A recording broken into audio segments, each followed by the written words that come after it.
अच्छी भली नौकरी कर रहे थे, बढ़िया बैंक में मैनेजर और मोटी तनख्वाह, पूरा भौकाल। लेकिन जनाब के दिमाग में फितूर आ गया और वो फ्रॉड बन गए। लेकिन हद तो तब हो गई जब जनाब मैनेजर साहब ने विजिलेंस अधिकारी का कत्ल करवाने के लिए सुपारी दे डाली और 2 बार उन पर गोली भी चलवा दी। मनोज जो है 65,000 रुपये बाबर को देता है वेपन खरीदने के लिए और जो खर्चे होते हैं उसके लिए।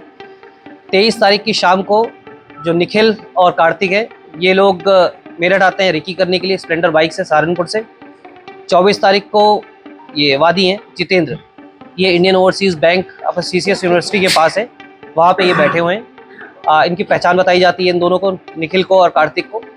ये लोग बाइक से आते हैं, वहाँ से आने के बाद जो ग्लेंजा गाड़ी है इनकी वादी की, उसके पीछे लग जाते हैं। जब ये बिजली बम्बा क्रॉस करके परतापुर की साइड जाते हैं तो कार्तिक और निखिल द्वारा इनके गाड़ी पे फायरिंग की जाती है। फायरिंग करने के बाद ये लोग देवबंद की तरफ भाग जाते हैं। अगली सुबह जब बाबर को पता चलता है कि इनकी मतलब कोई घटना नहीं, इसके साथ कोई हानि नहीं हुई इनको, तो बाबर द्वारा दोबारा इनको टास्क दिया जाता है। 1 तारीख को जो निखिल और कार्तिक ये दोनों फिर से सहारनपुर में जाते हैं, वहाँ पर अगेन ये फायरिंग करते हैं गाड़ी पे, जिसमें शीशे पे टूट के गाड़ी के शीशा तोड़ के बाल बाल बचते हुए इनकी गाड़ी का जो गोली है वो दूसरी साइड खिड़की पर जाके लगती है। उसके बाद वहाँ पे भी एक मुकदमा पंजीकृत किया जाता है। यह मामला मेरठ के मंगल पांडे नगर का है, जहां 24 फरवरी को विजिलेंस अधिकारी जितेंद्र इंडियन ओवरसीज बैंक शाखा में काम निपटाने के बाद अपने घर लौट रहे थे। इसी दौरान बाइक सवार बदमाशों ने जितेंद्र पर गोली चला दी। इस जानलेवा हमले में जितेंद्र बाल बाल बचे। जितेंद्र ने मामले की शिकायत पुलिस से की। इधर पुलिस मामले की जांच ही कर रही थी कि अचानक जितेंद्र पर एक बार फिर हमला होता है। हमलावर जितेंद्र पर गोली चलाते हैं, लेकिन इस बार भी वो बच गए। जितेंद्र पर दोबारा हमला होना था कि पुलिस महकमे में हड़कंप मच गया। पुलिस ने भी आनन फानन कार्रवाई करते हुए सुपारी किलर निखिल शर्मा, कार्तिक और बाबर को गिरफ्तार कर लिया। देखिए, कुछ दिन पहले थाना परतापुर क्षेत्र में एक बैंक एम्प्लॉय के ऊपर फायरिंग की घटना कार्य की गई थी। इस घटना का सफल अनावरण कर लिया गया है। जो जितेंद्र है वो एक बैंक एम्प्लॉय है, ये विजिलेंस ऑफिसर है इंडियन ओवरसीज बैंक में। यहाँ से 2 लोग थे, अरविंद और जो जितेंद्र है, ये दो लोग जांच कर रहे थे। जो वहाँ के मैनेजर थे, ब्रांच मैनेजर मनोज कुमार, वो लगातार जांच में अड़चन पैदा करने का प्रयास कर रहे थे। जब उन्होंने देखा कि जांच फिर भी नहीं रुक रही है तो मनोज ने एक बाबर नाम का व्यक्ति है जो कि तेल रुपाई का काम करता है, तेल निकालता है, उसका काम नहीं चल रहा था, उसके ऊपर काफ़ी लोन हो चुका था। तो बाबर काफ़ी दिन से मनोज के पास आ रहा था अपना बैंक सेटलमेंट को लेके। तो मनोज ने बाबर को एक काम सौंपा कि तुम 2 लड़के मुझे प्रोवाइड करो और जो कि मुझे किसी को इलाज करना है, किसी का वो करना है, मतलब काम करना है, कुछ करना है। उसके बाद जो बाबर है उसने 2 लड़के, एक कार्तिक और दूसरा निखिल, इन दोनों को लेके आता है, इससे मिलाता है। पुलिस ने हमलावरों को तो गिरफ्तार कर लिया, लेकिन जब पुलिस ने हमले की वजह का खुलासा किया तो यकीन जानिए किसी को अपने कानों पर ही यकीन न हुआ।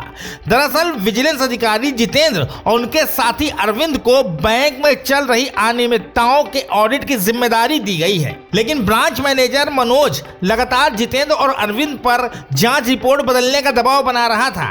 लेकिन इन दोनों अधिकारियों ने मनोज की बात ना सुनी। बैंक मैनेजर को पता चल चुका था कि अगर ये रिपोर्ट सामने आ गई तो उसे जेल हो जाएगी। बस क्या था, पुलिस के मुताबिक बैंक मैनेजर मनोज ने बाबर नाम के डिफॉल्टर से विजिलेंस अधिकारी के कत्ल की डील कर ली। पुलिस की माने तो मनोज ने बाबर से वादा किया था कि अगर तुम विजिलेंस अधिकारी का कत्ल कर दोगे तो मैं बैंक से तुम्हारा सेटलमेंट करवा दूंगा। इसके बाद बाबर ने निखिल शर्मा और कार्तिक नाम के शूटर हायर किए।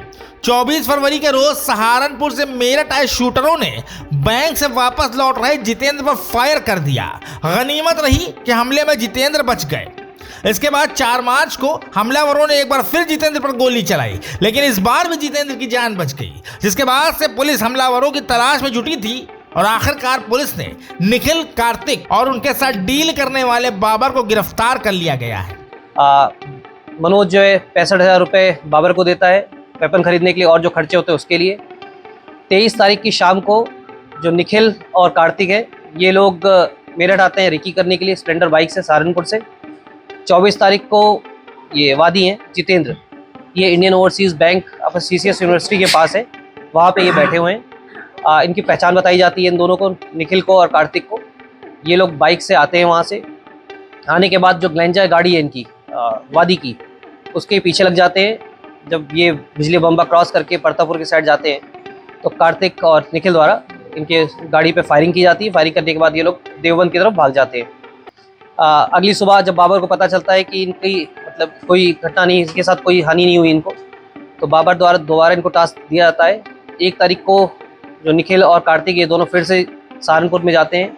वहाँ पर अगेन ये फायरिंग करते हैं गाड़ी पे, जिसमें शीशे पे टूट के, गाड़ी के शीशा तोड़ के बाल बाल बचते हुए इनकी गाड़ी का जो गोली है वो दूसरी साइड खिड़की पर जाके लगती है। उसके बाद वहाँ पे भी एक मुकदमा पंजीकृत किया जाता है। इसमें टोटल 3 अभियुक्त जो हैं, इसमें बाबर, कार्तिक, निखिल ये गिरफ्तार किए जा चुके हैं। जो मुख्य इसका जो साजिश करता है, जो ब्रांच मैनेजर मनोज, वो भी फरार चल रहा है।